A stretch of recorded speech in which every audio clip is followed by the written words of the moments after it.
All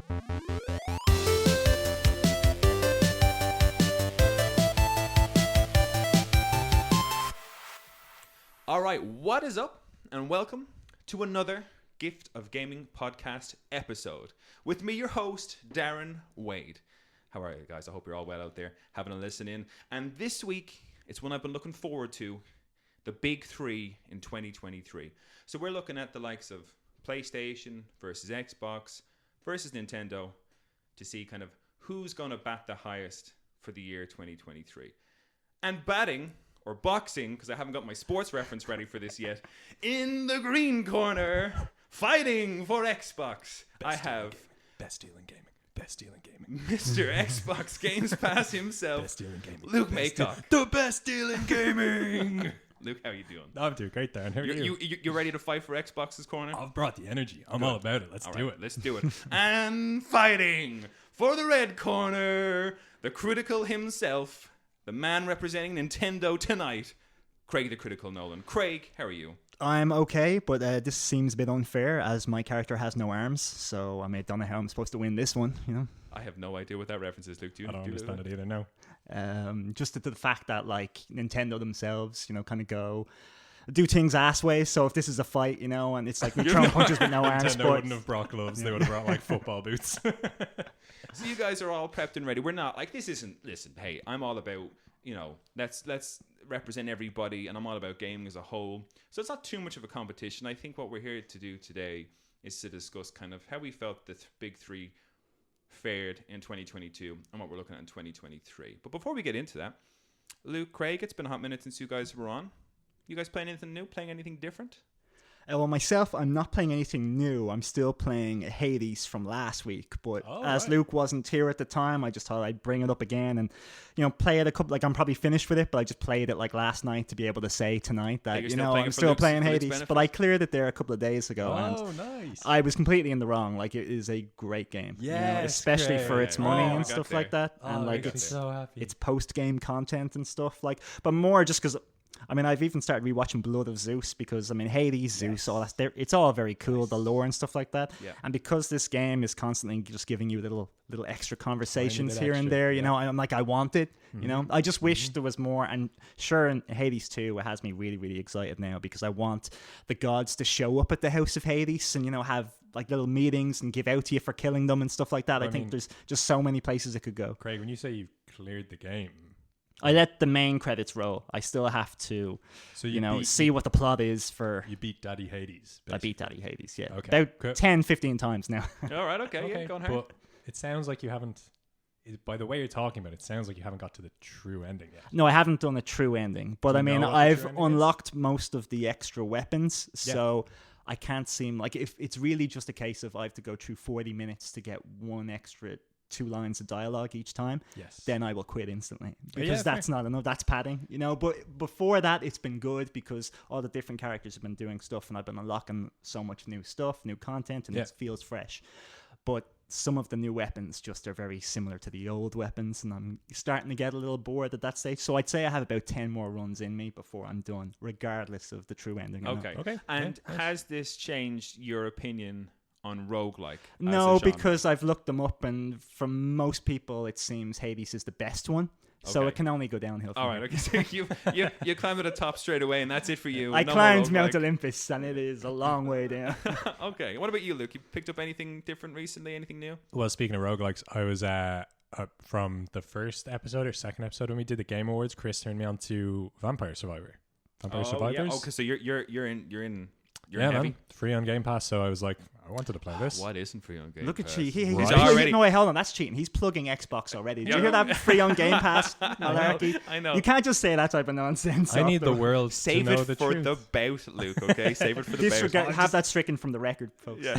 Judge. Yeah, I'm just trying to get you riled up. No, I'm playing Vampire Survivors. It's great. It's really fun. It's like silly how simple the core mechanic of the game is. It's just, it auto fires. You just move around the screen, you pick your upgrades, you plan accordingly, and it just gets insane, and it's really fun. It's a really simple game, really fun. When Chris had recommended that in the early days, and I saw a couple of videos of it, I have to say that one had me totally sold. And I was only watching a couple of podcasts or a couple of gaming things on YouTube recently, and the Dice Awards are coming up, I think, and I was watching Kind of Funny, and they were talking on it about because the Dice Awards kind of always give sometimes can give a bit of an obscure, award. So like, if you're looking at maybe Stray is in with a shout for winning, if they're in with a shout of winning in any division, Dice might be the one to give it to them. They're not usually the ones that they're going to go for the natural AAA. So they were on talking about how wouldn't it be great if Vampire Survivors could get Game of the Year from the Dice. I don't think it's going to happen. It looks like absolutely I will quit gaming hot if trash. it does, For me, that's just awful. Like, you will never play the next fucking AAA studio will just go, well, that's it. What's the point? That's a scrap era game. Let's make a fucking $10 game and make millions. Sounds great to me. It's terrible for the industry. Dice I don't want it. I think it's great for the industry. Dice are a publishing house, aren't they? They do a bunch of EA games. What do Dice do? Dice, I always remember them being on was it the Battlefields? I don't know. That's what I have in my head as well. That Dice were published Battlefield. Dice Awards. I'm googling the shit out of this. I know bad things about Dice, but nothing good. Oh, are they the guys who also did Battlefront? I think the Star Wars thing. Maybe. Yeah, I think so. Okay, so I can't look this up fast enough because my Google skills aren't great. So if anybody out there knows who Dice are, or what Dice do, or what the Dice Awards is all about, man. People are going to like, you don't know who Dice are? Yeah, Shit. I know. I kind of know, but I don't know. This is Xbox guy's fault over here. Yeah, he's confused I know me. They have nothing to do with PlayStation or Nintendo. This isn't on me. First I rile them up, then I razzle them. Yeah, I'm confused. I can't fight now for PlayStation. Speaking of PlayStation, I've been playing Final Fantasy VII Crisis Core Reunion. Oh, how far through it are you? I would say about 50%, 55% of the story, give or take. And it's a lot of fun. It's great. It's a lot of fun. We're hoping to do a whole big chapter piece on the podcast to do with Final Fantasy VII as a whole in the future. And I'm kind of getting revved up for that. I kind of started playing Final Fantasy VII, the original, on the Switch. I'm going to go back to Remake and try and get my Platinum. And I'm now doing Reunion. Great game, a lot of fun. But oh my God, I cannot play it in English. I can't play it in English. The voice actor for Zack, and I made it worse for myself because I went back to the PSP, which is what Crisis Core was originally on, and they have a different voice actor for Zack on that. And he was fantastic. He was kind of everything I wanted Zack to be, the kind of cool, free, easygoing hero that everybody could love. This guy is, and I'm not a voice actor, so I can't I have an opinion. I'm not having an opinion, all right? But this guy is awful, terrible choice for Zack as a character, and almost unlistenable to at times. I'd agree. Yeah, I had it on in English, and I did the opening. I finished the opening. I hit pause. I hit quit. I put in the Japanese and I started again because I was like, I can't. That's horrific. Yeah, it's too much. And I'm never a person who complain about that too much. Like, I played through Realm Reborn, and there are lots of kind of like the style in that game is kind of British accents, and some of that can be a little bit too, like, from playing or some of the Xenoblade Chronicles, some of the voice acting in that can be just too hammy. It's a little bit too OTT. It's a little bit different enough that like I excuse it a little bit, but sometimes it is a bit it's over just the top, annoying. And with Final Fantasy 14, it was a little bit like that as well, but I could still get into it. I can't get into this guy at all as Zack, and I think it's because my childhood, my inner child who loves Zack as a character, like that's one of my favorite Final Fantasy characters when I was growing up. They've done him dirty, it's just. I was gonna advocate the devil and say that I'd say the two of you probably have like quite strong opinions on what the character of Zack is. Yeah. And so that if you hear a voice that, and especially Craig, I know you weren't a big fan of Crisis Core, but when we played the original, like all of us did love the voice for Zack because he has a good voice. Don't get me wrong. Yeah. He's just behavior and mannerisms is that of a hero and of that of a good guy. But in FF7 original, he's not a good guy. He's a bad guy redeeming himself. Kind of cheeky is what I. Yeah, he doesn't care for anyone but himself. Like, he hasn't talked to his family in over 10 years. Yes, he completely disregards a dying Tifa on the ground and runs past her. Like, you see him doing things like, and he only has about 3 or 4 dialogue scenes ever, but in each one he does something bad, except the one where he saves Cloud. Yeah. So I was like, this guy is a bad guy who does something nice at the very, very end of his life, and that's a redemption arc. But the very start of Crisis Core, he's like, "Hey, Angel, over here!" Yeah. I was like, "Fuck you! That's not what Zack was. That's not what he should have been." Yeah. Wait, I know that's what people wanted, but that's not what he was. Do you mean OG Crisis Core, like? Yes. Oh yeah, because you really didn't like OG Crisis Core. I think me and Darren did. I love the. It's not a fantastic game. It was great for the PSP. I'm playing it now on the PS5, and it does have its limitations. Yeah. But it's a really fun pick up and play, which is what I loved about it on the PSP as well. Yeah. Really fun pick up and play. And I know, Craig, you said you watched because you had no interest in playing the game. I You watched the Let's endings. Play with Maximilian, dude, Yeah. who is the biggest Final Fantasy fan Ever. with me, Yeah, like out there, and like even he was just like, oh man, this dialogue is, because they haven't changed the dialogue whatsoever. All right. So it's hard because I mean I really like the new voice actor for Aerith, but listening to her say all the stupid lines from 2006, you know, of just her like wanting things all the time, I'm like, that's not a human being. That's just a puppet It's saying a bunch so of girly crap. Yeah. Like even Tifa, like the first thing you see her say in an email is, "Hey, do you guys know of any like blonde-haired guy out there? Oh, I'm just wondering out of curiosity." You know, like she's just really weak and just constantly looking for Cloud, whereas Aerith's looking for Zack and all that crap. And I'm just It's like, very basic. these characters have come a long way since then, and it's just a shame that they continue to push them and down. like they went and got different voice actors for all of the main roles. So for them not to try and change any of the dialogue, because I played through a section in it recently, and the dialogue is just so awful. It's like Zack and Aerith are talking to one another, and the conversation is so dead. It's so dead, and but there's always a big pause between the delivery, as Yes. though like the two actors aren't even talking exactly, to each other. which is where it really fails. So a lot of fun game to play, and it's getting me excited for the story and rebirth. Hopefully this winter or this side of 2023, this side of Christmas. So I have high hopes for the future as a whole, and playing this is getting me excited, but I cannot play it in English. That's where I am at with gaming at the minute. Can't do it. It definitely is something we have to come back to, because anytime Final Fantasy comes up, we just go on these rants, and look, we're so far into the podcast. Yeah, we're already 12 minutes in. We haven't even started today's topic. We yet. care about it. It's a big graph. I would That's- definitely cut back on it, or have a big episode dedicated to just Final Fantasy at some point. We'll just have so I to. can We get need it all to. off my chest. We need to work out those kinks, because we want to do like maybe a 3-parter and talk about the series in depth as a whole. You know, so that's, if anybody out there is listening is a big Final Fantasy 7 fan, stay tuned, because we will be doing a big part on that. But enough about Final Fantasy 7. We're here to talk about the big three, fellas: Nintendo versus Xbox versus Sony. And like I said, it's not really versus, but we're just a nice comparison of how they did last year and what we expect them to do this year. Luke, running to you first, Mr. Games, Mr. Xbox Games Pass himself. Oh, Last year, how did you feel Xbox did? so I'm not a games journalist. I'm not a games critic, really. Yeah, no one on this podcast is professional. Yeah, so if you're no one's taking us claiming to be for that. our word, don't, because we don't know what we're talking about. We just like talking about video games. Yeah. So my perspective, like, Xbox is my console through and through. It has been since the original Xbox came out. I got one and I fell in love with it. I got Halo and like it came with the console, that and like Midtown Madness 3, I think. Man, so both great games. And yeah, ever since then I've been in love with it, and I think I really started to like I was in love with it, but I also love PlayStation as well. And when I had to pick a side, I had to pick a console to go with. It was pretty much like the Xbox One. I actually worked for customer support for Xbox for like a year at one point, and I ended up just knowing the Xbox One inside out, and I was like, oh well, I'm really comfortable with this system, so I'll get this. Then Game Pass came along and kind of just switched up the game. This was like 2017, I think. Game Pass came along, and that was just, from the moment it was conceived until now, it was just the biggest steal. Like, it's I swear to God, like, it literally, I know it's a meme, but it actually is the best deal in gaming. Like, it's the best value you can get for your money. This guy has sold his soul to corporate Microsoft, Craig. I'm telling you. You know Look what? at him, look at him. Look he at him said here. Game Pass already 4 times, and I've been counting. Like, you know. He's just trying to sell it to us. And Game Pass. That's Game Pass. No, Game Pass. You're making it so difficult to count. I was gonna like insult you with this later.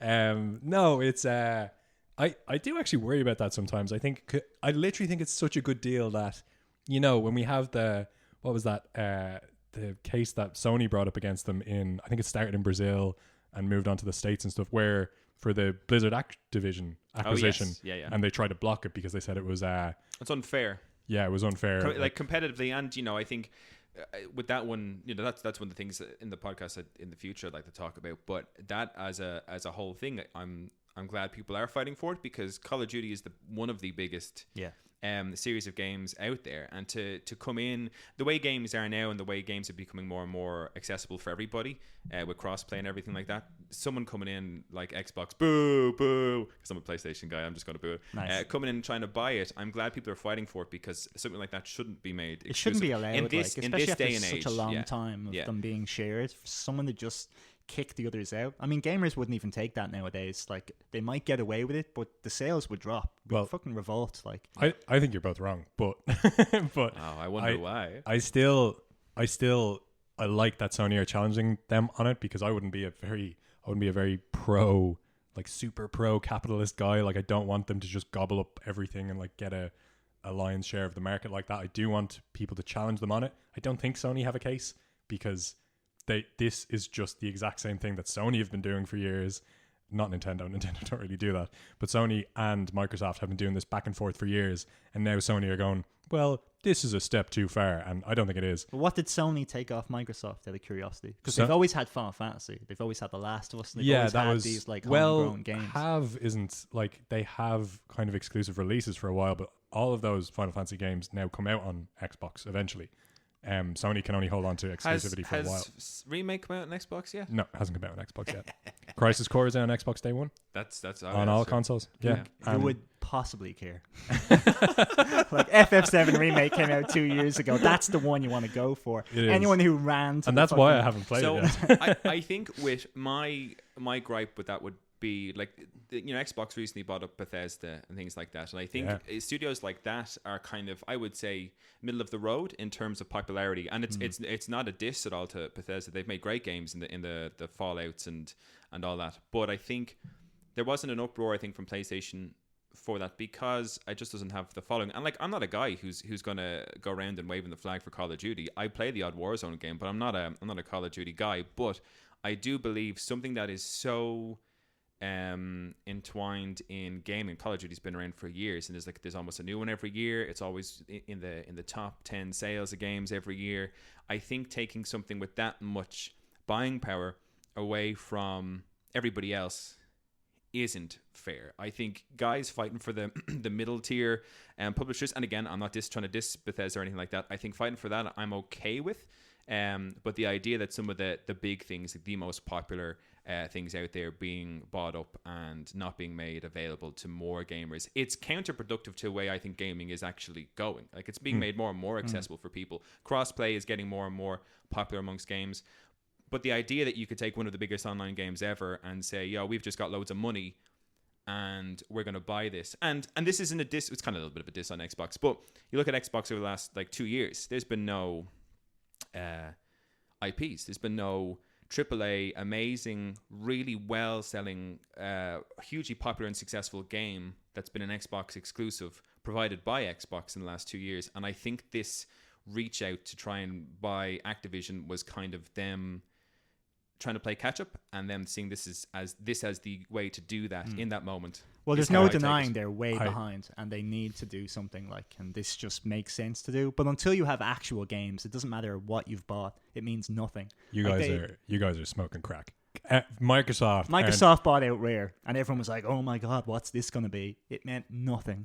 Yeah, like 10 years ago, wasn't it? Yeah, it was a long time. Longer. Well, it was. But again, so sorry, this isn't me dissing Xbox. It's just me. I would, as a whole, I would diss Xbox until they actually prove that they're worth it, that they have a game that matters. But until then, it's no news. I don't think you guys are giving them even close to a fair swing for how much they are not behind. Like, they are. I've got some. They stats are here. massively behind. I've got some I looked this here. up today as well. I've got some stats that would disagree. And I'm not going to give a rat's about those stats, because you listen to what the Sony CEO says at those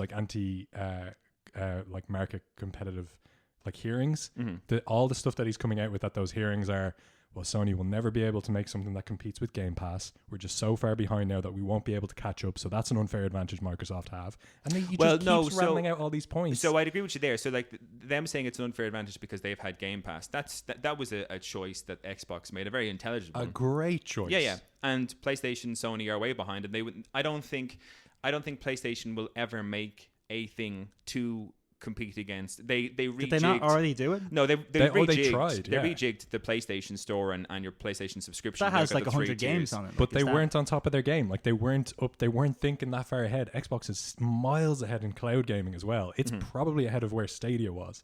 Like, let's not talk about Stadia. which is not it's not the greatest achievement now that that's gone. But Microsoft is killing it on so many fronts that I don't think people who will exclusively play like Nintendo or exclusively play Sony will be aware of at all. I am frequently blown away when I turn on my Xbox, and I just every time I turn on my Xbox to go play a game, the first thing I do is I don't go to play the game that I want to play. I have a game in mind that I want to play, but I'll go to Game Pass first and I'll have a look, and there will always be a new title I had no idea it was going to be on Game Pass. I can play it for free now, and I just download that in the background while I play what I was. I mean, that suits you, Luke, who is like will play 1 or 2 games every year or something like that. So you'll always have a back catalog. I play a lot of games every year. I play a lot of games, and I had never ever have a game in the back catalog. Like this whole Final Fantasy 15 being on Stadia, that would never have helped me because I'd already played it twice. It sounds like there's just nothing that Xbox is going to have on their Game Pass that would be for me because I'm a day one buyer, and if it isn't there day one, then I don't give a shit. Well, that's what all the exclusivity is doing. It's giving them so many things day one. The next Elder Scrolls game, you bet that's going to be day one on Xbox and nowhere else. So I don't Game Pass, but this is all stuff in the future that doesn't yet exist. Because so Microsoft, I wouldn't use it to showcase it being why Xbox is better than PlayStation, because theoretically we have a game coming out. You know, well, Microsoft has promised that anything that's first party or that's the publisher is owned by Microsoft. When that game is released, it will be on Game Pass on day one and forever. Yeah, it's not a limited time window. All these AAA games, the AAA games that have come out that I've only heard about, and it's like background murmurs, and I hear a bunch of people are really impressed with it. And I go on to do my usual thing, log in, I go into Game Pass and I see it there and I go, oh, this is like a €70 game. Yeah, I'll give this a try. And it's crap. It's great. I didn't spend any money on that experience. I spent like 5 minutes of my life and I can go, well, that's stupid. And it's how gaming and I will be. Like going back to last year, the year before, kind of we're seeing as we're talking about how these companies might have performed last year. And I'll agree with you in terms of the Game Pass thing and how that very much differs from PlayStation. So for example, I was a fool to go in for Cyberpunk day one when it came out on the PlayStation Store. Mm-hmm. Now, the problem with the PlayStation Store is when you buy a game off that, you cannot give it back. If you have purchased that and downloaded it, you cannot return that game. They did something specific for Cyberpunk, which, because the outcry was so bad because it was an unfinished game. Mm-hmm. But that's, I buy a bad game any other day of the week that doesn't get all that bad publicity. I can't return that. Mm-hmm. So I think from a user-friendly perspective, I'm totally in agreement with you on game. I think Games Pass is phenomenally good. I think it's phenomenally good value. What I will say is, for me as an individual, doesn't suit my play style, how I play games, how I want to play games. I look for the big narrative. And I don't mean the AAA game. I just mean like the one that's going to really sell it to me. And PlayStation last year and going back the year before, The Last of Us Part 2, an amazing game. And I don't mean just for me, like critically acclaimed game. And then last year, speaking about last year, 2022, Horizon Forbidden West, my absolute game of the year. Mm-hmm. One of my most favorite games that I've played exclusively to PlayStation and nowhere else. God of War Ragnarok. Really enjoyable game, won so many awards at the Game Awards, exclusively PlayStation game.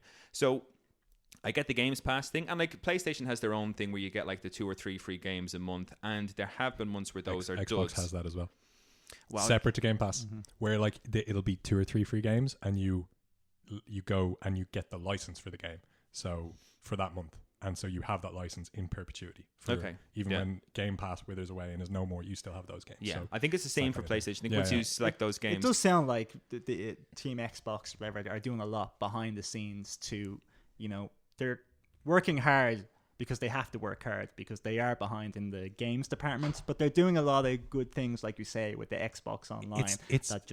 This conversation is just... It's scrambling my brains. It's like talking to 2 people who are really passionate about horses, and I know what the car is, and it's being manufactured, and I'm pointing at it being like, how can you not see what's coming? But so this is the thing. But you're talking about stuff that's coming, and I just don't you don't believe in the automotive engine. I understand. Yeah, but we can see the path where it's going, and it's going all Microsoft. I know, but we don't have any actual games from Bethesda yet. It was a couple of years ago when they said this, and still we haven't seen the trailers for all the new exclusives, and that has to be worrying. There's one trailer for one exclusive. But yeah, but like that's I don't care for so it. that's where I would come on it. I don't deny what they're doing in cloud gaming and everything like that is great, but cloud gaming it's a fact that we're very lucky to live here in Ireland, and we've got great internet packages and everything like that.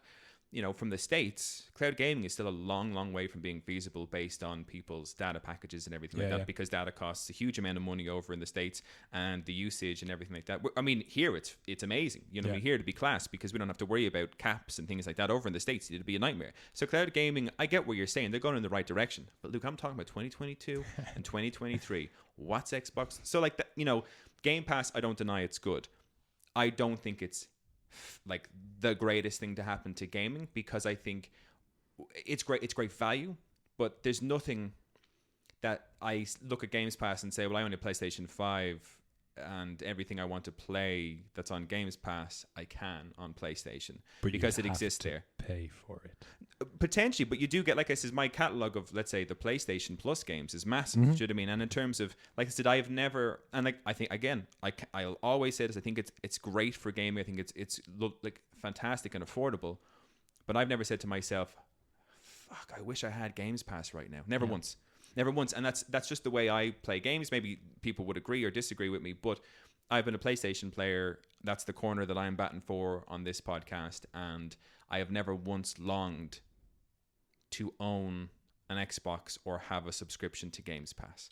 I'll tell you what, just as a parting kind of thing on my Xbox corner of this fight, as someone who has an Xbox, has a PC, and has the Xbox app on the PC and Game Pass and all that kind of stuff set up and everything, as someone who logs in and looks at Game Pass on a weekly basis, I am blown away by the stuff that I'm getting for my money, which is not a lot of money. It's getting me so much new stuff that I didn't even know I wanted. But here's the thing, until it was put in front of me. But here's the thing, and like we're at an age now, and like maybe for young kids, it's, and for families, for parents, it's like amazing value.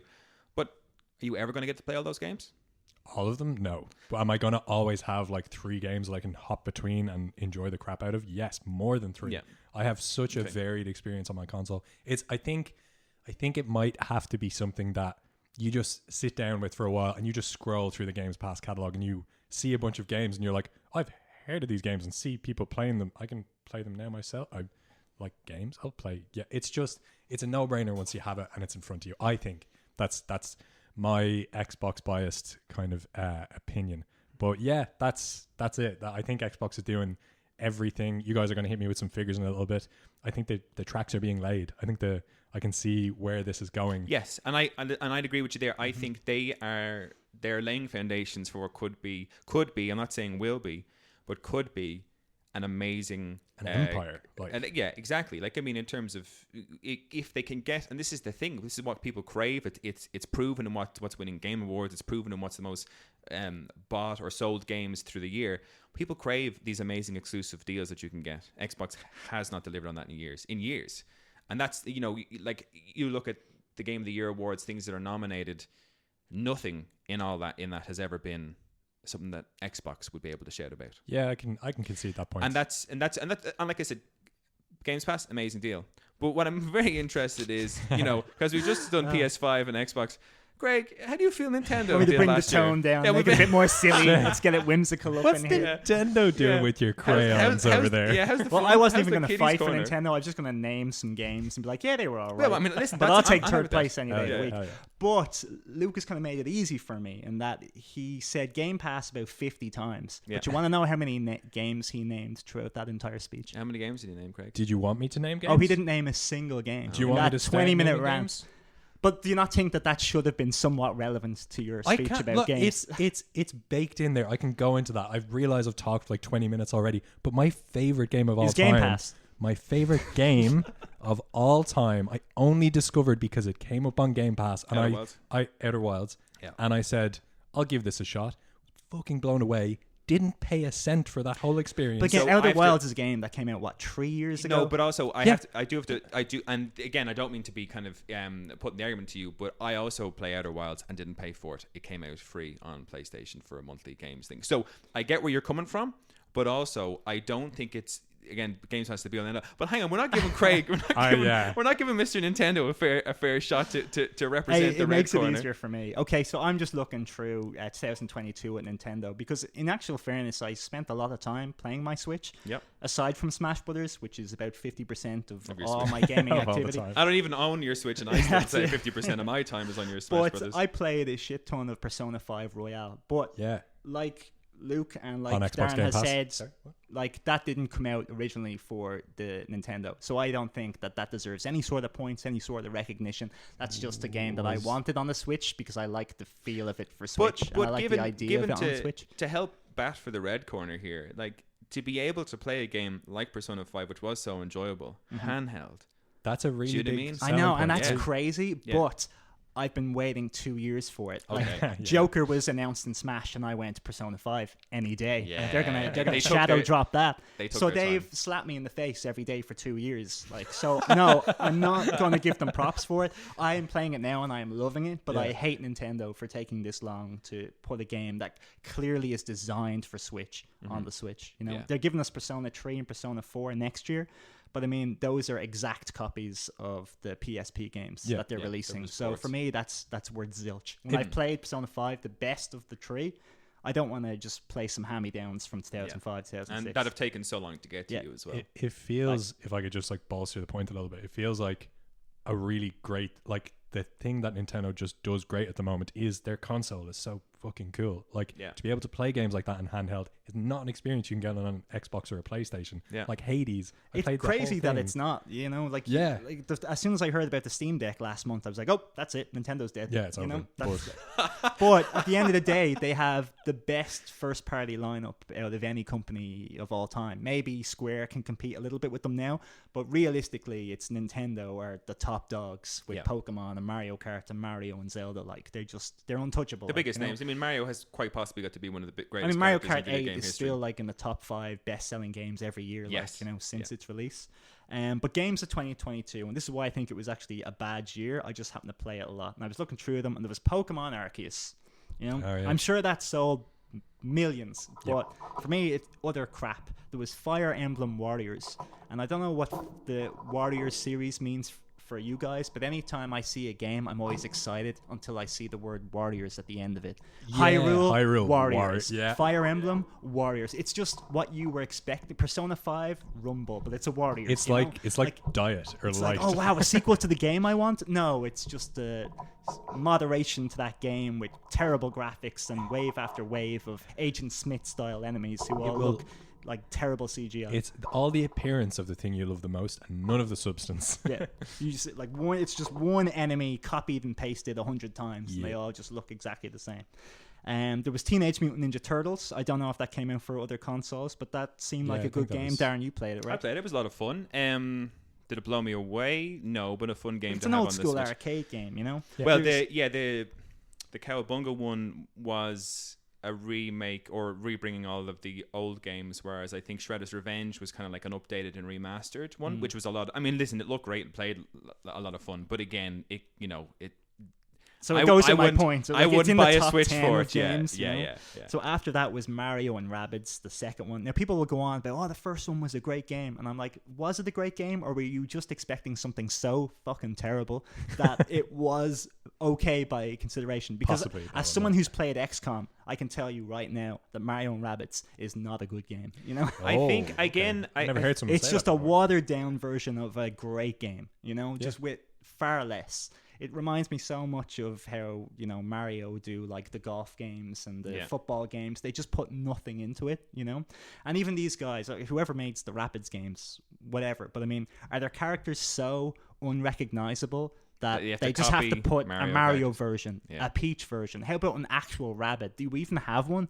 Like, no, I think we just have Rabbids, don't we? Yeah, we've Rabbids, but there's no mascot. They're just a bunch of whimsical idiots, like, you know? So no, that wouldn't be a game for me. I love XCOM, and I'm not getting Mario and Rabbids. There was Triangle Strategy, which I spent months on, and that was a really great game. Fantastic. That was Nintendo first party, was it? It was Square Square, Enix, I believe, but yep. like exclusive to the Switch. Nice. Yeah. And it was really like Final Fantasy Tactics and how it played and stuff like that. But again, we don't want to go into big, long, lengthy conversations about the games themselves. Splatoon 3, which I'm sure did amazing in Japan, but I mean, ads for absolutely everywhere in Tokyo when I was there. For 30-plus-year-olds like ourselves and who aren't Japanese. I mean, I played the first one for a week and I was like, this is kind of fun. But then I went back to it 3 months later and I was like, oh no, the Japanese have mastered it now. There's nothing for me to do. There's nothing for me here. I can't win anymore. It's over. There was Persona 5 Royal, which I had mentioned. I had a lot of fun playing that. And then their top game of the year was Xenoblade Chronicles 3.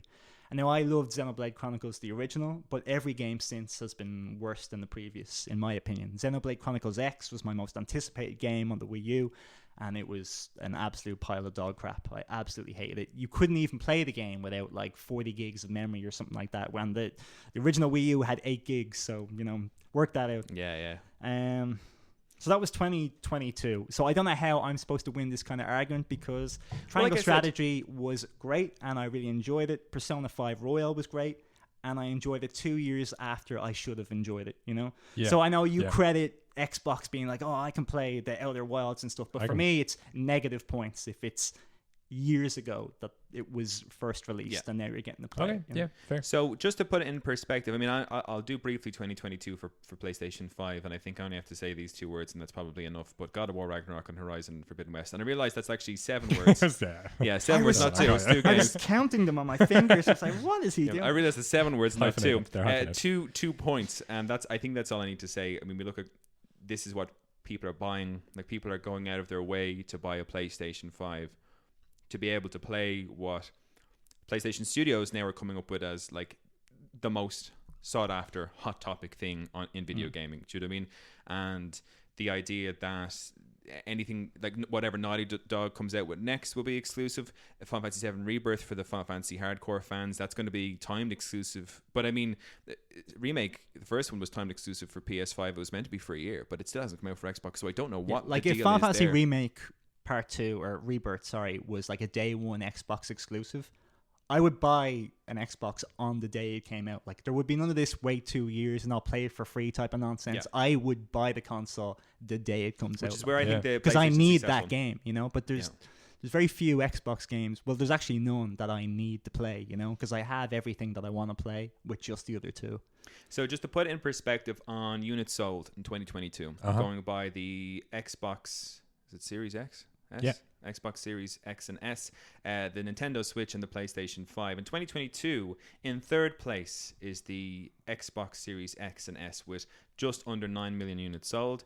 In second place is the PlayStation 5 with 11.2 million units sold. And in first place, by a decent margin as well, is the Nintendo Switch with almost 16.5 million units sold. You have to take that into consideration that the Nintendo Switch uses old technology, whereas there's a massive chip shortage. Yes. Which means I expected affected. the Sony and Xbox numbers to be exactly identical because they've been out of stock both at the exact same time always throughout the year. So for one to have an edge over the other doesn't even make sense to me, because if you're sold out 24/7, how can one beat the higher than the other? But I would definitely think that if there wasn't a chip shortage, that Sony would be at a 3-to-1 advantage. I would think. Just relationships between those companies and the people manufacturing the graphics cards. That's what it comes down to. Like, so whoever has a better relationship will get their hands on them first, ship more units, sell more units. So I think in 2022, I think the most well-received console would have been the PS5 in terms of the exclusives that were coming out on it, how well it did. The Game Awards, which celebrates everything to do with gaming, had huge amounts of PlayStation exclusives on the nominees list and everything like that. So I mean, not to flex this is my now muscles. part of your argument, Darren, is it? Or are you still just reading facts? No, this is all part of my... This is the part of the argument that I am currently batting for the winning team here in my blue corner. No, I just want games for everybody all the time. But exactly. I think 2022 was a hugely successful year for PS5, and I think Xbox is laying the foundations, but I think the problem I have with that is Xbox has been laying the foundations for their future for the past 3 or 4 years, and I really hope for them that whatever they're laying the foundations of, cloud gaming, Games Pass being the thing to have, I hope that's what happens for them. I really do, because I miss the days of, because it was PlayStation 2 absolutely hammered Xbox One, and the Xbox 360 absolutely destroyed the PlayStation 3. Like, it's been tit for tat, you know, and I like that. And it's a pity now, I think, with the lack of exclusives. But the PS4 dominated the That's Xbox what I mean One. since then, and I think that's when we saw less exclusives from. I mean, like, I used to come over to your house as a kid, Luke, and just play the absolute shit out of Fable and Halo and all those games. Gears of War. Fable was on PlayStation, wasn't it? I don't did think it come so. out for PlayStation later? It might have come out later, but I don't think so. I think it was. Was it always an Xbox only? exclusive. Yeah. I didn't know that actually. But that's what I mean. So like, that's the interesting thing is, and maybe it's because I'm a bit older and I know what I want, but like the exclusivity, like Craig said, I would if someone said to me tomorrow that Final Fantasy VII Rebirth is going to be an Xbox Series X exclusive when it comes out in the winter, I'd be putting some money away to get myself an Xbox because of the pull of certain games. I think that's where PlayStation's really killing it at the minute, and I hope like that, because like I said, I just want everybody to just enjoy playing video games. So I hope Xbox and Microsoft can pull it out of the bag and really like hammer home the future of gaming, you know. On that point, I don't want to hijack your PlayStation corner, but I do like, one of the reasons I bat really hard for Xbox is because they're paying you. Because they're paying They me. I must. get an undisclosed amount into my Nonsense, bank he's account saying. every night. Do you know what? They're paying me and all the money I don't spend on games for Xbox Game Pass, the best deal in gaming. Sorry, I had to get one more in. The reason I bat so hard for them these days is because I love their vision in theory. So when they brought out the Xbox One Series X and Series S, the Series S, the idea was that it was a next-gen console with next-gen hardware, smaller memory unit in it, next-gen hardware all the same, no disk drive. They would ship it out. It would be affordable for it would be the most affordable console on the market. It would have 500 games from day one if you pay 18 quid on day one. Parents could give them to their kids. Kids would have... I can't imagine being a kid today, getting an Xbox One Series S and like going in on the first day and just looking at a list, seemingly never-ending list of amazing looking games, indie, AAA. Luke, if that was me as that kid, I would scroll through that list of 500 games and I'd never see Horizon, I'd never see God of War, I'd never see Final Fantasy VII. There's so many, I'd never see The Last of Us. There's so many things I'd never see. And to segue into our next section, which is 2023, I would never see the following PlayStation 5 exclusives. Oh, go hit us. So here we go. But this is important because I think when you look at games, so Final Fantasy is for, you know, it's for the Final Fantasy fans. It's a game that kind of captures the imagination of a certain group of people who enjoy that games. But looking at this list of exclusive announced so far for PS5, the thing that sticks out to me the most, which is where the likes that if Xbox can't get these deals in the future is really going to hurt it, Marvel Spider-Man 2. Like, that was huge. Marvel Spider-Man was huge. And Spider-Man is like most people's favorite superhero. But like, for that to have an exclusivity, it's almost weird that it does. You know, like I would say it shouldn't. It should be one of those games that should be on Xbox as well. You know, it's just a weird, like, because everyone wants Spider-Man, but that would be one I would say that would push a lot of kids to choose PlayStation over Xbox. You know? So that's, I mean, like I said, I love the idea of Games Pass, but for me, there'd be 500 games of a lot of potentially. I'm not going to say nothing. That does all those games a disservice, but it's nothing for me. Like, it does nothing for me scrolling through this. There'd be plenty of things that would, but the things that get me most excited about, I'm looking at this list here and I'm kind of saying it's almost all coming out to PlayStation 5 and only PlayStation 5. It might come down to taste at the end of the day, because a bunch of the exclusives on Game Pass are games that I'm totally in love with. And the people with good taste are buying PlayStation 5. I think still only mentioned one game.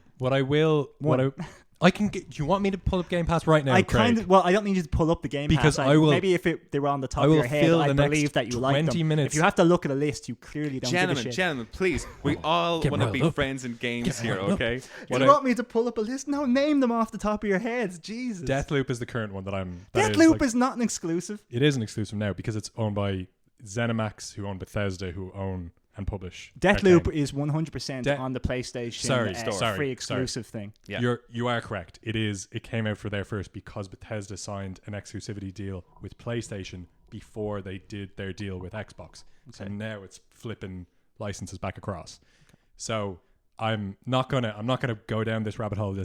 I have a point to make. If Your we first right? game that you If we- mentioned if we launched had- on the PlayStation 5 and not the Xbox. If Okay, we that had- wasn't the There's first no game way that I back mentioned. from that. I didn't Luke. talk about Halo. I didn't talk about the new Halo game that was a huge success last Halo year. hasn't that been everyone keeps- relevant in about 15 That years. everyone keeps the only glossing thing- over. The Halo argument is an interesting one because I don't think Halo was as successful as Microsoft Xbox anticipated it would be. I think they would probably consider it a bit, especially the multiplayer. The multiplayer has not done well. I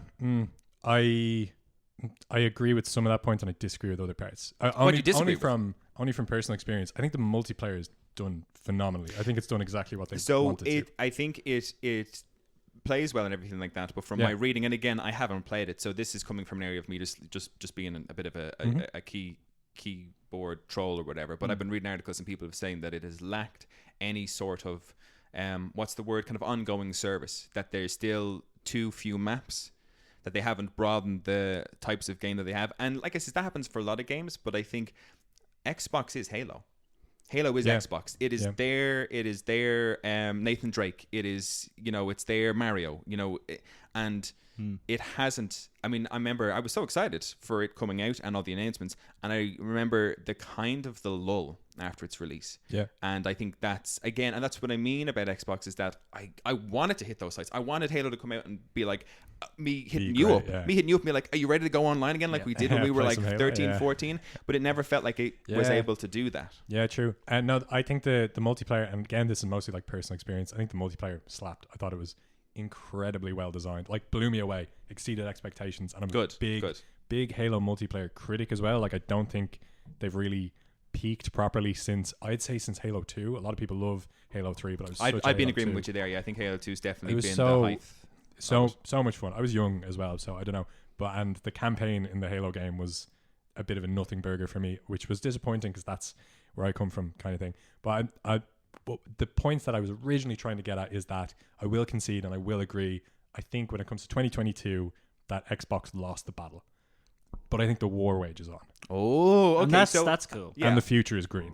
Oh, the future is interesting choice. So I guess in the conversation of 2023, Luke, for Xbox, what's your expectations for 2023 in Xbox? What is it looking like for them? And do you think that they will lose the 2023 battle but still be engaged to win the war in 2024, 2025? I think that might be I think that's entirely possible that they have a lot of very cool titles lined up for 2023, but some of them aren't billed until the latter half of 2023, and we know what games release schedules are like. And what have we got on coming out in Xbox this year? If you can think of the top is that the Avowed is the one, the Obsidian game? Obsidian are the guys who did Fallout New Vegas and they did Outer Worlds. I didn't like Outer Worlds, but apparently it did really well.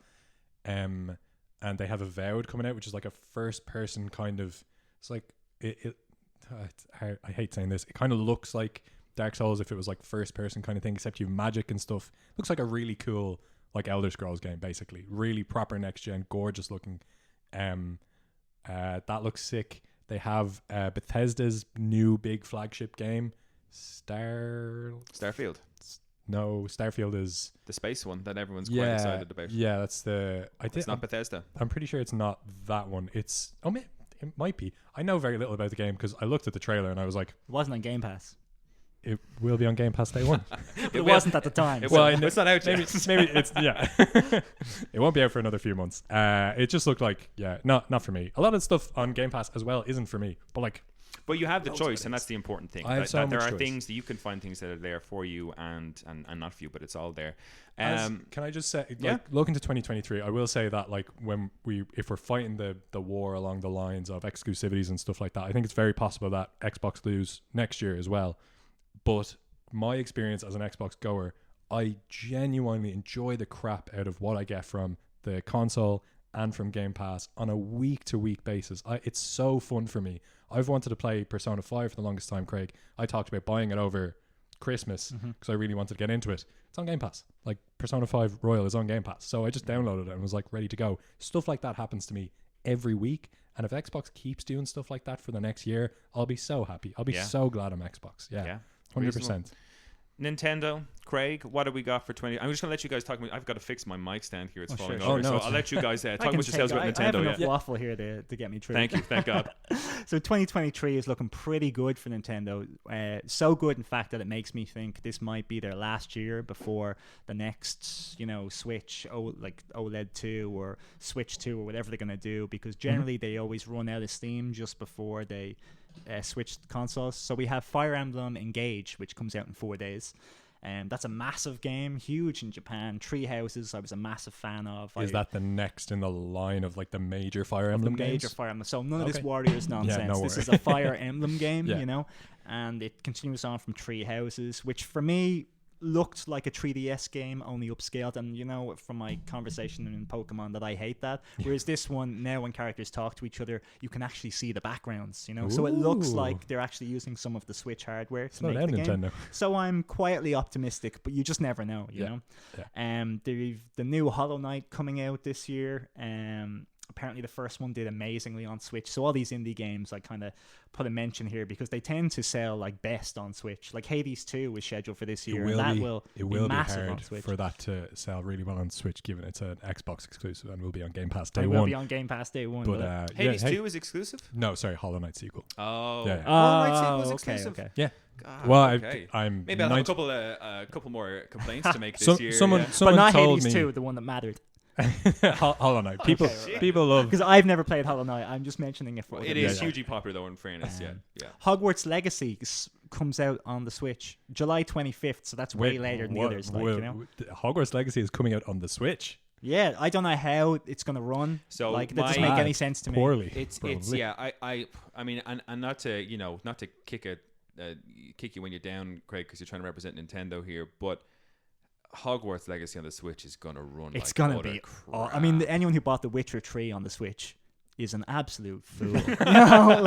So I imagine this can't be far off. I remember asking but you, it was there, so I had to mention it. I remember asking you because I wanted to play The Witcher. And I was thinking about the console, and I thought, it'd be kind of cool to play it on the Switch. I'll ask Craig, and you're like, no, God, don't do it. Turn around. Don't go Turn near back. that. That's absolutely insane. And we have a Bayonetta prequel. I mean, some people like Bayonettas. I've never played any of them. The third one didn't review very well. That was announced at the Game Awards, wasn't it? It was. Yeah, the this kind of trailer. cartoony prequel. I think for fans and stuff like that looks like it could be a good game. You know? Again, I don't know. Hades 2 is coming out. That seems good. Pikmin 4 is supposedly coming out, but it's been supposedly coming out for the last 4 or 5 years. Diablo 4 is coming out from on the Switch day one. I mean, the third one runs really, really well on the Switch. So wait, is that Diablo 4 the new one? Or it's the one that the one that they announced. We got a good trailer for at the Game Well, Awards. who knows how the acquisition of Blizzard and Activision goes? Maybe it won't.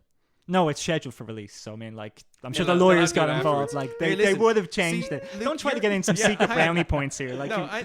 Luke's just selling himself as a thief now. That's all he's doing. It's like, oh, you want man. that for the Switch? Actually, we bought that. All for Daddy Microsoft. That's why the lawyers got involved. And then after that, we have potentially Metroid Prime 4, maybe Advance Wars 1 and 2 reboot, which should have came out last year. And the team work behind Super Mario Odyssey are finally back at the helm of Donkey Kong Country, and they're working on Donkey Kong Country 4, which is amazing because it's been with Rare and Retro Studios for the last 20 years. So this is now the team. And Mario Odyssey was such a great game, and the Donkey Kong games have been really good since, that I really think that could be a massive game. But again, that could be 2024. But this year we have Zelda, we have Fire Emblem Engage. Here's my question there's a few to you. big games, enough that I'll be pretty happy. Here's my question for you though, Craig. Do we have Zelda this year? Yes, because it's scheduled for May 16th, I think. So even if they push it back to October or November, I mean, they were if it said May, maybe, but they said 16th. They gave an actual day. The actual day. Okay. So I believe it then. Yeah, I'm believing them because I always thought they'd just postpone it over and over again, like the way they do with every Zelda game until a new system is ready, and then just release it day one on both systems. Because that's what they did with Twilight Princess. That's what they did with Breath of the Wild. And I just had that feeling based on how long it was taking that they would just push it back. But no, May 16th, and it looks great. shows what the Switch can do if a good company put the effort in, unlike Game Freak. You want to get your new pull. Sorry, I just needed a little slap in there. We have to, because it just looks so awful. It looks so awful, Violet or whatever. But that's 2023 for Nintendo, so it's looking up good by comparison to 2022. But nothing on PlayStation, or maybe even nothing on Xbox. Although I don't know a single Xbox Let me release take game. you boys through my little list of what's to come for PlayStation 5 in 2023. So we've got announced, I think it's 8 games so far, exclusively day one release on PlayStation 5. We've got Season, A Letter to the Future. I don't know if you guys have seen any videos for this. It's the really nicely animated one, and you go around as this girl who's kind of on a little bicycle, and she's recording like the sounds of the end, basically, because I think the world is approaching an apocalypse type thing. Oh yeah, that's the game you open with? No, so I'm starting low, Craig. I'm building myself. Okay, Wait to see what's at the bottom. You have to go open with a bang. Yeah, okay, sorry. You've You're right. lost me. I'm in a lull here. PlayStation 5 is terrible. But that looks quite interesting, and interesting that the reason I brought it up was because it strikes me as very much an indie game, but interesting that would have gotten a PlayStation exclusive. Oh, sorry. Yeah, I do remember seeing this trailer. This looks great. Yeah.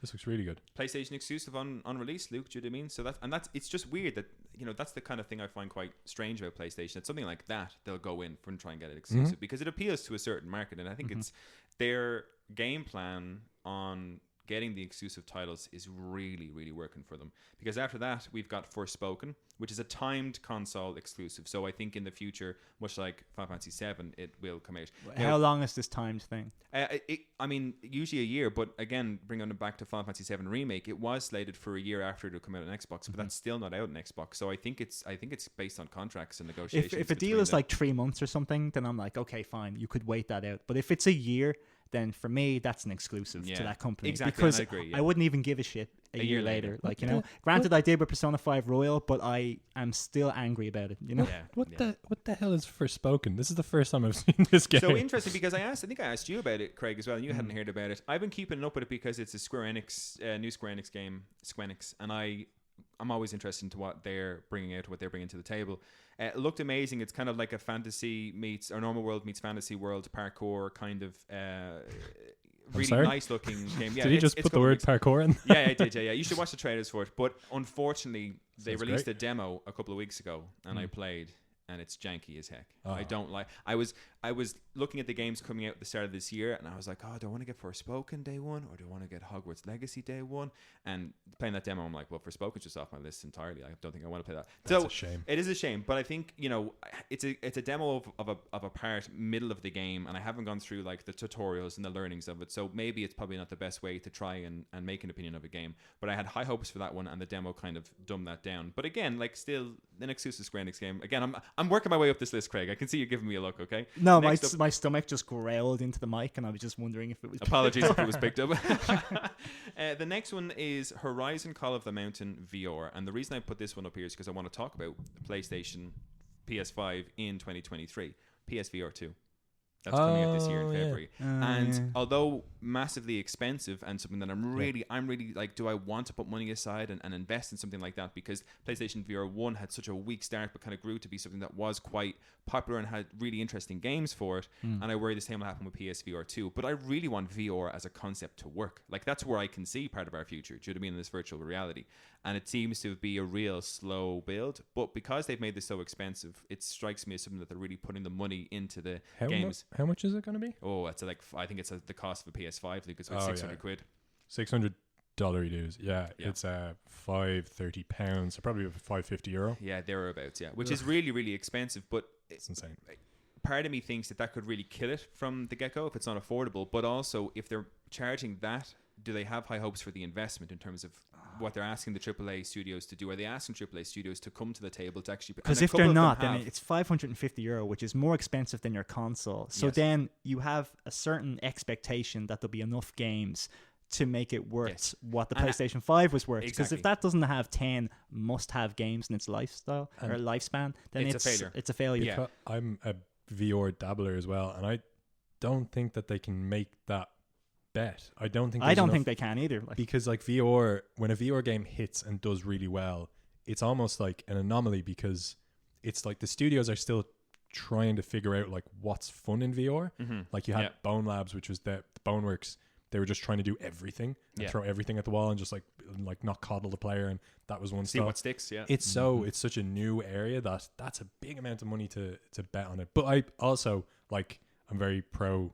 I just want more great video games. So if that works, so the initial reactions to Horizon, which is the kind of the real first AAA game that we've had investing on a VR system, has been incredibly well received. That the game is about 8 or 9 hours long in terms of its story, but it's the VR experience you need to have, supposedly. Again, this could all be, let's hype it up when you play it, and it's like, well, this is an absolute complete and utter failure. I hate this thing. But looking at that, I'm like, you have the Games Pass, and I'm looking at where PlayStation might be going, and I still think there's a future in VR. I hope it's done better, but I mean, if it could be the thing, it looks amazing. If it played amazing, I'm like, bam, that's the thing that PlayStation owns. In this argument, in this three-way battle with these guys, that's where PlayStation's really going to hold its own, because Nintendo's never going to touch it, and Xbox won't bother. Xbox won't bother going into the VR realm. I don't think that's ever going to be on their agenda. I don't think they'll ever release a headset. But yes, that doesn't mean you can't plug in a headset and play an Xbox game. That's not off the table. That's not off the table. Like you can plug in your Oculus because Microsoft's PC as well. Yeah, but we're not. Yeah, we're talking about Xbox here. Look, stop trying to bring other players into the game. Okay, Xbox this Game isn't Pass a tag team three-way battle. Okay, you can't bring in the. No, I know exactly what you mean. I like that as a trust. I'd love to see VR do really well. Like I've dabbled in it for that reason. Yeah. I really would love to see a cool future in VR, because like you play a game, and what I really hope that Horizon game is, like you play a game like Half-Life Alyx. Yeah. And VR games are weird to sell, because when you look at the gameplay, a lot of the times you're like, well, this is just a first-person shooter kind of thing. You have to put on the headset yourself, be in it, feel the wind blow past your hair when something walks by, and you go, oh fuck, I'm in this gameplay. Yeah. Oh no, this is so like cool. it come with a built-in fan and like a water dispenser to like spray us in the face. We have the fans, we don't we have the need water that, dispenser. So it has, the interesting thing about this one is it has haptic feedback, I think, in the actual headset itself. But what really sold me on the idea that this could become a thing, and I think I might have mentioned it on the podcast before, was that I played Star Wars Rogue Squadron, Battle Squadron. Oh yeah, Squadron, yeah. Rogue Squadron, And your whatever. brother's headset. And he had, now in fairness, he had the kind of the wasn't the controller, but it was like a throttle, flight stick and everything. But I was in it. I was a there. Star pilot for the Rebel Alliance, and I was fighting against the Empire, and it blew me away. I was violent. Felt so sick afterwards. But again, I understand there's an adjustment period for those things. But I was doing a barrel roll, legitimately doing a barrel roll, and looking outside the cockpit and down below me, and I could see all the dogfighting going on. And it's just that kind of really, because I was never too much into VR, and Andrew always tried to sell me on it, being like, "Oh, try this game." Yeah. But I gave this one a shot, and I was like, "Holy crap! There's a real future here for like that kind got of." it. Yeah, In I got that the moment, bug, and I was like, "Man, that's why I'm looking at like a game like Horizon, which I love to death, on a VR system that it looks like they're trying to invest a lot of money into." I'm like, maybe this could make another aspect, as aside to the exclusives that PlayStation is famous for, be the guys who own virtual reality as well. Yeah. So I mentioned that one, and I also have on this one then Final Fantasy VII Rebirth. For all those Final Fantasy fans out there, it's I think having the exclusive on Square Enix essentially is huge. Square Enix makes such a wide variety of hugely popular games. So on top of that, then we've got Final Fantasy 16, which is exclusive to. Now I don't know if they're timed. Isn't it? Huh? It's coming out this year as well. Final Fantasy 16. 16's June, I think. Yeah, June or July. Oh, is it June, July? I think you and me, Luke, have a pizza bet on whether or not that game will actually release on time, because Square Enix is so bad for delaying the games. I think it'll release when they said. Yeah. You said it's not gonna. They'll be delayed, but I'm fairly confident it'll come out on the last date that they gave, which was like June or something. But we'll look into that. I don't think Final Fantasy VII Rebirth is coming out this year. No, it said winter 20. It said winter. This coming winter, which could be anywhere from November straight through to February 2024. Yeah, Rebirth is the. So I'm going to say April next year. It's the 7 remake part 2, essentially. Yeah. Oh, sorry. It's the 7 remake part 2. I thought it was the little pixely. No, that's Ever Crisis. Ever Crisis. Oh yeah. I think the one that's a mobile game that covers the whole story. Yeah. That's Ever Crisis. Right. That looks really good. So Rebirth is the next. Okay, gotcha. So I think based on the kind of these exclusives, PlayStation VR 2, and we're only early days. There's lots of things for Nintendo and Xbox and PlayStation that haven't been announced yet that could potentially come out and surprise us this year. But I'm looking at PlayStation 2023, and I think it's still going to be as strong, if not stronger, than it was last year. The only thing letting it down is that we haven't got a God of War to come out this year, you know. Yeah, is there anything that Spider-Man, tops those levels? Spider-Man 2 and I think the Final Fantasies are big, because I know when Remake first came out, Final Fantasy 7 Remake first came out, it was a real contender for Game of the Year that year. I don't think it won it. I think something else beat it. Final Fantasy games generally don't get critically received very well. Like, no, we but love them. No, we love them, and exactly, and there has to be. That's what I mean about like the exclusive for Final Fantasy. It's you know, that's where I'd compare that against the likes of Marvel's Spider-Man. Spider-Man's exclusive game to PlayStation 5, but like the fan base could be huge. Marvel fans, superhero fans, Spider-Man fans, gaming fans. It suits them all. But yeah, you're right. Square Enix and kind of these JRPGs in the Final Fantasy world aren't for everybody. But this 16 looks like it's going to be a banger, because it's done by the guys that did the online one, Final Fantasy 14, which was also a banger. And then Rebirth, if it does come out this year, Craig, I mean, I can't tell you how excited I am. Can't wait. Yeah. So those are my reasons for thinking that PS5 is going to be as strong in this year. Maybe not stronger, because they don't have the likes of a God of War maybe, or Horizon. But Horizon wasn't as well received as I would have hoped. I love that game. But so looking at the year, because, you know, we're kind of getting on time here, and I want to try and wrap it up. But before we go, each of you, if there's kind of something you'd like to see from your corner, like that you'd like to see Nintendo or Xbox or PlayStation do this year or achieve, or where you'd like them to go, or something that you'd like them to release or get on top of, what would be the one thing that you hope they get to this year? Nintendo, Craig? I would like them to announce the new Switch. You know, just get it over with. Just do it. Like, because even Breath of the Wild 2 coming out on the current hardware is a disappointment to me, because I know it can't really escalate. Now, I'm sure it's going to have loads of excellent gameplay mechanics, but they have to work so hard, because visually, people aren't going to give it the 10 out of 10 for visuals, so it has to make it up in other departments, you know? And I just wish that it could just look a little bit better, so that he wouldn't have to put so much into gameplay anymore. And do you think that the next Switch is the Switch Pro or Switch 2? It has to be the Switch 2. They can't keep doing this, and it needs to be at least as powerful as a PS4, but should be better, you know? I mean, if the Steam Deck can do it, Nintendo will have to do it, but they are not going to release that technology until they can make a profit on it. They do not sell consoles at a loss. Never. Okay, Switch 2, yeah. I mean, all right, and my next question to you, do you see that happening this year, an announcement at least? Unfortunately, no. I think they're going to just dabble in it a bit longer. I think they're going to have a terrible 2024 leading into 2025, because they'll be delaying games like crazy to push them onto the new system. And because 2023 looks like a really good year for Nintendo, that's why I don't think they're going to release the console. Yeah. All right, Luke, Xbox in 2023, what would you like to see it do? What would you like to see it achieve? I'm tempted to say just keep on keeping on. Like, I'm loving the Xbox experience at the moment, but I think I would get really jazzed if Xbox cloud gaming starts to pay dividends. Like, if that experience gets really streamlined, and like you said, like, we've great internet connections here in Ireland, a lot of big tech companies are here, so our internet's fantastic. So if they shore up their side, like if the servers are good and the gameplay experience can be good by like next year, so I was telling you earlier that I played Cyberpunk on my Android phone earlier, and it was sick, but there was lag and there was delay. If I could like boot up a game like Cyberpunk and mirror it from my console, or I could do some other kind of cloud gaming service from their servers, and it was a really nice experience, that would make me really jazzed. I'd love that. And I think that'd be a good sign for like the future of gaming as a whole, because talking about Stadia, which I think, guys, has only got 4 days left before you know, RIP Stadia. But you know, because the Stadia technology was fantastic. I mean, a little bit laggy, but like that, I think it was even performing better than the likes of Xbox Cloud gaming, but just didn't have the games to go with it. Came to market first. It was like it was ambitious. But I think they've given out the technology, and I like they haven't patented it or trademarked it. They've given it out to anybody to use, because they know it can work, which I think was a pretty sweet move by Google, and not one I expected. So I think if Xbox can get a hold of that would be amazing for the future of gaming. What about PlayStation for the future? I would love, for me as a human being and looking into my future, so that when I'm old and I don't know why I mentioned the fact that I'm a human being. I'm not an alien, anybody. Craig, you're but so if maybe Darren is a human, right? I can confirm. But if I was old, I'll look at some like future when I'm old and like in a retirement home or whatever else. I look at that and I look at myself with a headset on, not caring about my old rackety pain, body that's in a lot of pain because I'm old, but just lost in this world of virtual reality that like the things in the normal life don't bother me, and I can have a happy kind of I'm getting old.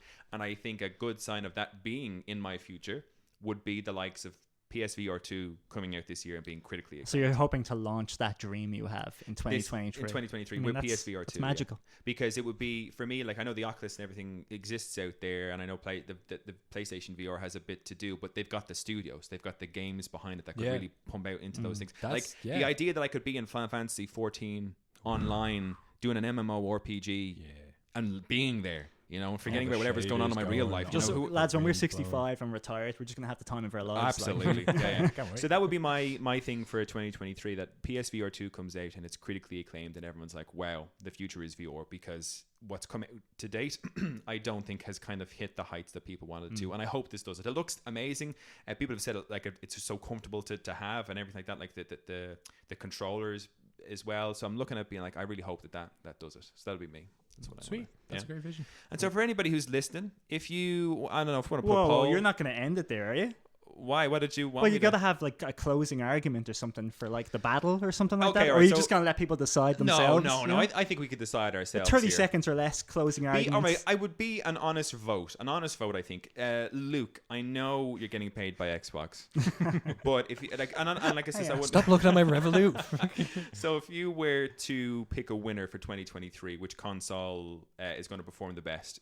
Who are you picking? I think I have to pick Xbox. Like I'm enjoying it so much, and it's not going to change anytime soon. Okay. It can only get better, Yeah. and it's an experience that I'm already loving. It's Okay. Is this just going to be everyone's just going to vote for themselves? Is that No, what's well, I gonna mean, happen? Craig, who are you going to vote for? Well, unfortunately, like I don't even want to vote Nintendo. I wasn't even like really rooting for them. But as you said, the best-selling console in 2022 was the Switch.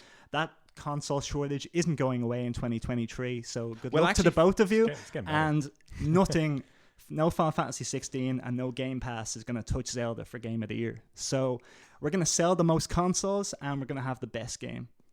I did not expect you to go vote for Nintendo here. I really didn't. I'm sorry, but the numbers just don't lie, Darren. You know, I wanted to go with Sony, but Zelda's going to top everything, and Switch is going to outsell the other two again. Darren's mic stopped working, but he told me he votes Game Pass. Thanks for joining us for the episode, everybody. We'll see you next week. No, I think my argument still has to go. I mean, this is terrible. We haven't really gotten anywhere. This whole like an hour and 10 minutes later, we still haven't managed to figure this out. No, I'd still pick PlayStation. I think the lineup for PlayStation looks good. I think what PlayStation is doing looks good. I think they will in the future potentially could fall way behind Xbox, but I'm talking about 2024, 2025, and even maybe even later if Xbox can't get it together. So we couldn't decide it. No, well, you guys are both biased, whereas I am not biased because I wanted my team to lose. But they didn't. They happened to win. So I think Nintendo win. You think they're going to win. That mean, hey, listen, Zelda might not even come out. Zelda could come out and be terrible. You're putting a lot of eggs in one basket here. That's the Zelda basket, Darren. Okay. Big It does basket. fine. Yeah. Darren, if listeners wanted to tell us what they thought was the winner in today's conversation, where could they contact us? The only place they can, Luke, because I still haven't gotten the finger out and gotten some social media ready. So if you want to tell us who you think, you can go hit the old archaic method of emailing us. Electronic mails. Yeah, at thegiftofgamingpodcast@gmail.com, and tell us who you think will win 2023. Interesting, actually, because I'm now, you guys have both sold me on arguments. I'm still for PS5, but it's closer than I thought it would be. Yeah. So listen, guys, Luke, Craig, thank you both very much for joining me today on the show. Really appreciate it. And we'll be back next week with another episode. Until then, keep gaming and stay safe. Bye, guys. Bye, everyone. Thanks.